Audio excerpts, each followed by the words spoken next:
யாரெல்லாம் சண்டே ஆனால் இழுத்து போற்றி தூங்குவீங்க, இல்லை ஒரு சிலர்லாம் அழகாக இந்த மாதிரி எங்கே விலை கம்மியாக இருக்குது தேடி தேடி தொலாவி தொலாவி போயிட்டு இதை நம்ம வாங்கிட்டு வந்து ஒரு வாரத்துக்கு வச்சுப்போம், 10 நாளுக்கு வச்சுப்போம், இதில் எதெல்லாம் கெட்டு போன மாதிரி இருக்குது அதெல்லாம் ரகம் பிரித்து வச்சுட்டு எதெல்லாம் உடனே செய்கிற மாதிரி இருக்குது, எதெல்லாம் கொஞ்சம் ஒரு 4-5 நாளுக்கு வரும் வெங்காயம் தக்காளி அப்படின்ட்டு எடுத்து வைக்கிற மனைவிமார்கள், கணவன்மார்கள், அப்புறம் வீட்டில் அம்மா அக்கா தங்கச்சி எல்லாருமே யாரெல்லாம் இந்த பழக்கம் இருக்குது சொல்லுங்கப்பா. நானும் ரவியும் இது எங்களோட பழக்கம்.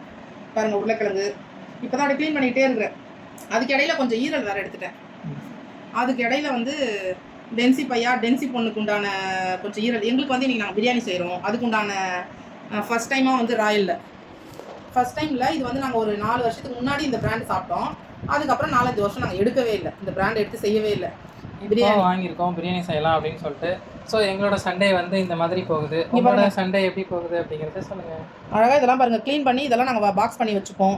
அதுக்கப்புறம் எங்களுக்கு தேவையான கறி ஈரெல்லாம் எடுத்துகிட்டு டென்சி பையாவுக்கு டென்சி பொண்ணுக்கு கொஞ்சம் மஞ்சள் பொடி போட்டு க்ளீன் பண்ணி வச்சுருவோம் ஃப்ரிட்ஜில், ஃப்ரீசரில். ஒரு 2 நாள் 3 நாளுக்கு ஒரு இதை வந்து ஒரு துண்டு போட்டு ஒரு பீஸ் போட்டு குழந்தைங்களுக்கு சாப்பாடு செஞ்சுருவோம். அப்புறம் இது பாருங்கள், தக்காளியில் எத்தனை உடனே ஃபஸ்ட்டு எடுத்து செய்கிறது, 2வது எடுத்து செய்கிறது, நல்லா இருக்கிறது.